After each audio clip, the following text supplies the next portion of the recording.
This is the man who pretends to be Charles Darwin, and I'm speaking to you from Unheim in Alsace in France, just north of Strasbourg. And as you can see, the apartment complex that I live in, actually these are condominiums, are pretty densely populated. There's a lot of them around here. There's several thousand people who live right in this immediate vicinity of my apartment. And inevitably, when you have this many people together, you're going to have a lot of energy that is used. However, in France, we do what we can to reduce the use of energy.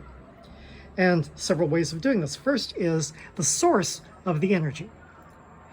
In America, many of these apartments would be individually heated with individual heating units.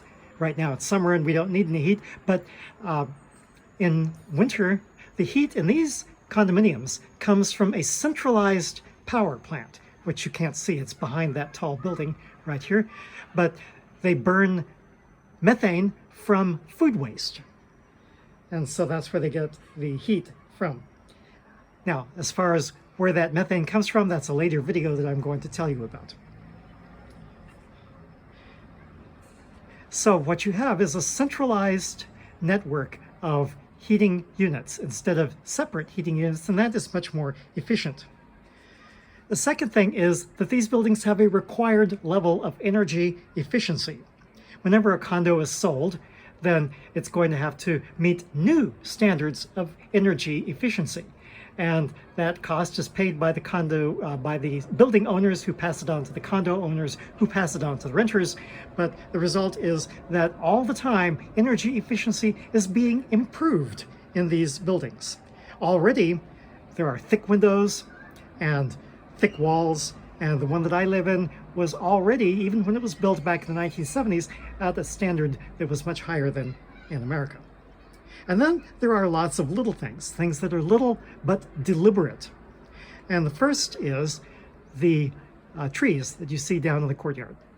These trees, which are the islands of freshness, îlots franches, were put here deliberately, not just because people thought that trees were nice to look at, but because of the fact that trees will cool off, in this case, the courtyard.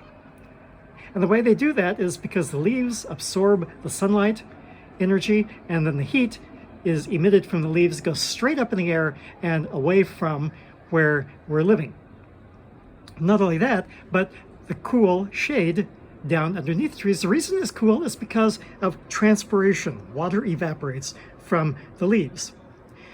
And so trees help to create islands of coolness. And this is a deliberate attempt on the part of local residents and governments to keep cool spaces.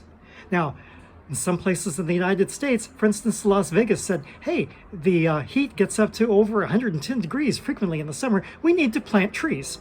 Well, that sounds like a great idea. Problem, of course, being that Las Vegas doesn't have enough water for all of those trees. We don't have that problem here. As you can see from the clouds, it rains a lot here in Alsace.